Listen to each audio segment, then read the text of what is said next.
জিবরাইল আলাইহিস সালাম বলেন, আল্লাহ, ইসরাফিলের প্রথম সিংহার ফুৎকারে সব কিছু ধ্বংস হয়ে গেছে। আল্লাহ, বাংলাদেশ নাই, London, America, Burma, Sylhet, Jibantala, সৃষ্টির বালুকা, কোনো কিচ্ছু নাই। সব কিছু ইসরাফিলের সিংহার ফুৎকারে ধ্বংস হয়ে গেছে। আল্লাহ, পৃথিবীটা সমান হয়ে গেছে। কোথায় গিয়া তোমার নবীকে জান্নাতের পোশাক পরাইব? কোথায় গিয়া তোমার নবীকে জান্নাতের পোশাক পরাইব? আমাকে একটা আলামত বলে দাও। আল্লাহ রাব্বুল আলামিন বলেন, ওরে জিবরাইল, আমার আরশ আজিমের নিচের দিকে তাকাও। আমার আরশ আজিমের নিচের দিকে তাকায়া দেখো, একটা সুন্দর পাওয়ারি লাইট দিয়া দুনিয়ার জমিনে ফোকাস দিচ্ছে, আলো দিচ্ছে। আমার ওই আরশ আজিমের যে পাওয়ারি লাইট দিয়া দুনিয়ার জমিনে ফোকাস দিচ্ছে, আলো দিচ্ছে, ওই জায়গায় গিয়া আমার বন্ধুকে সালাম দাও। সালাম দিতে দেরি হবে, আমার বন্ধুর রওজা ফাটতে দেরি হবে না। বর্তমান সমাজে এখন আর আল্লাহ পৃথিবী রাখতে চাবেন না। আল্লাহ বলবেন, ইসরাফিলকে সিংহায় ফু দেওয়ার সময় হয়ে গেছে। ইসরাফিলকে সিংহায় ফু দেওয়ার আগে আল্লাহ জিব্রাইলকে বলবেন, ও জিব্রাইল, ইসরাফিলের সিংহার ফুৎকারে কবর ফাইটা মানুষগুলো হাসরের ময়দানে উঠবে। আমার হাবিব, আমার বন্ধুকে রোজায় আথার থেকে উলঙ্গ অবস্থায় কবর ফাইটা হাসরের ময়দানে ওঠানো হবে না। আমার বন্ধুকে জান্নাত থেকে এক প্রকার রেশমি পোশাক নিয়া সেই রোজা ধারে পরাইয়া হাসরের ময়দানে উঠাও। সুবহানাল্লাহ। আমার আপনার নবীর সম্মান আছে না নাই? আরো জোরে বলেন, আছে না নাই? জিবরাইল আলাইহিস সালাম বলেন, আল্লাহ, ইসরাফিলের প্রথম সিংহার ফুৎকারে সব কিছু ধ্বংস হয়ে গেছে। আল্লাহ, বাংলাদেশ নাই, London, America, Burma, Sylhet, Jibantala, সৃষ্টির বালুকা, কোনো কিচ্ছু নাই। সব কিছু ইসরাফিলের সিংহার ফুৎকারে ধ্বংস হয়ে গেছে। আল্লাহ, পৃথিবীটা সমান হয়ে গেছে। কোথায় গিয়া তোমার নবীকে জান্নাতের পোশাক পরাইব? কোথায় গিয়া তোমার নবীকে জান্নাতের পোশাক পরাইব? আমাকে একটা আলামত বলে দাও।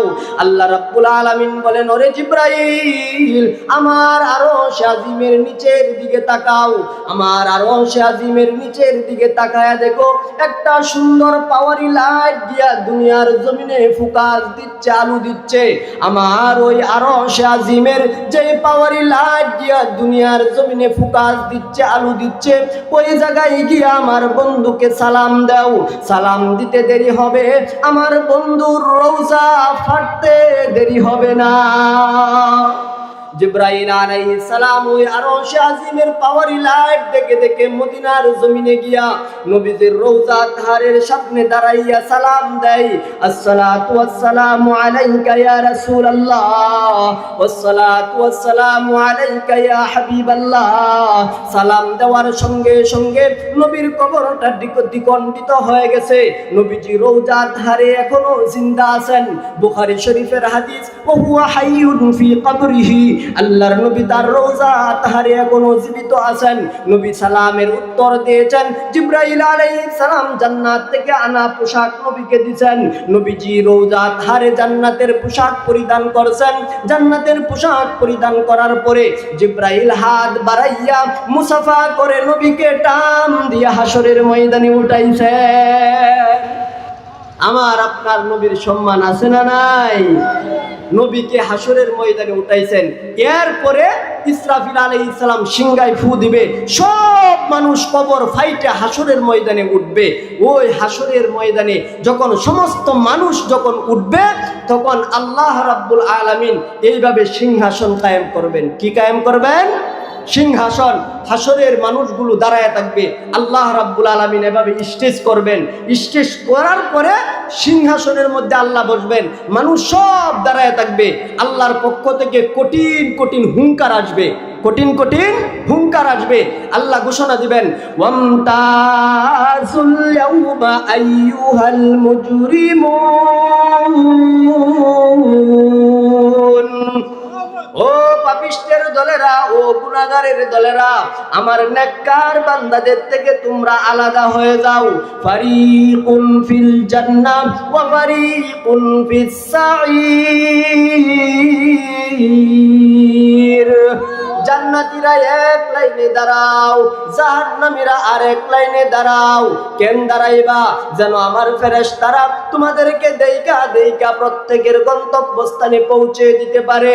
ওয়াসিকাল্লাযীনা তাকাউ রাব্বাহুম ইলাল জান্নাতি যুমারা হাত্তা ইযা জাউহা ওয়া ফুতিহাত আবওয়াবুহা ওয়া ক্বালা লাহুম খাযানাতুহা ألم يأتكم رسل منكم يتلون عليكم آيات ربكم وينذرونكم لقاء يومكم هذا قالوا بلى ولكن حقت كلمة العذاب على الكافرين। এক দলকে ছাগলের পালের ন্যায় বাইরাইয়া পিটাইয়া, গরুর পালের ন্যায় ছাগলের পালের ন্যায় পা দুইটা উপর দিকে দিয়া, মাথাটা নিচের দিকে দিয়া, নাকের মধ্যে খত দিয়া দিয়া আল্লাহর তৈরি ফেরেশতারা যারা দুনিয়াতে নামাজ পড়ে না, যারা দুনিয়াতে গুনাহ করত, আল্লাহর নাফরমানি করত, নবীর তরিকা অনুযায়ী চলতো না, তাদেরকে ওই জাহান্নামের ফেরেশতারা পায়ের দুইটা উপর দিকে উঠাইয়া, মাথাটা নিচ দিকে দিয়া, টেং দিয়া, ফেসরাইয়া ছাগলের পালের নেই জাহান্নামের মধ্যে ফেলে দেওয়া হবে। আর একদলকে লাল গালিচা বিছাইয়া আহলান সাহলান মারহাবা জানাইয়া, ওয়াসিকাল্লাযীনা তাকাউ রাব্বাহুম ইলাল জান্নাতি যুমারা হাত্তা ইযা জাউহা ওয়া ফুতিহাত আবওয়াবুহা ওয়া ক্বালা লাহুম খাযানাতুহা সালামুন আলাইকুম তিবতুম ফাদখুলুহা খালিদিন। আর এক দলকে লাল গালিচা বিছাইয়া আহলান সাহলান মারহাবা জানাইয়া, যারা দুনিয়াতে আল্লাহর হুকুম পালন করত, যারা দুনিয়াতে নবীর তরিকা অনুযায়ী চলতো, যারা গুনার কাজের মধ্যে লিপ্ত হইতো না, যারা দুনিয়াতে ঈমান এবং আমল নিয়ে চলতো, তাদেরকে ফেরেশতাদেরকে আল্লাহ রাব্বুল আলামিন জান্নাতের ফেরেশতাদেরকে বলবেন, আমার এই বান্দারা দুনিয়াতে ঈমান আমল নিয়ে চলেছে, দুনিয়াতে কষ্ট করেছে, আজকে আর তাদেরকে কষ্ট দেওয়া হবে না। ও আমার ফেরেশতারা, তাদেরকে লাল গালিচা বিছাইয়া মন্ত্রী ম্যাজিস্ট্রেটের পদ দিয়া, যেমন মন্ত্রী আসলে, প্রধানমন্ত্রী এমপি মন্ত্রী আসলে যেমন স্বাগতম জানানো হয়, ফুল ছিটানো হয়, জান্নাতের হুর গিলমান সহ ফেরেশতারা দুনিয়াতে যারা ঈমান এবং আমল নিয়ে থাকবে তাদেরকে আহলান সাহলান মারহাবা জানাইয়া আল্লাহর তৈরি জান্নাতে পৌঁছায়া দিবেন। আমরা কারা কারা সেই জান্নাতে যাইতে রাজি? হাত তুলে দেখাই। আল্লাহ কবুল করুক, সকলে বলে আমিন। জান্নাতে যেতে হলে ঈমান এবং আমল লাগবে। কি লাগবে? ঈমান এবং আমল লাগবে। এই কারণে আল্লাহ রাব্বুল আলামিন যেন দুনিয়াতে যতদিন থাকি ঈমান এবং আমল নিয়ে কবরে যাওয়ার তৌফিক দান করে, সকলে বলে আমিন।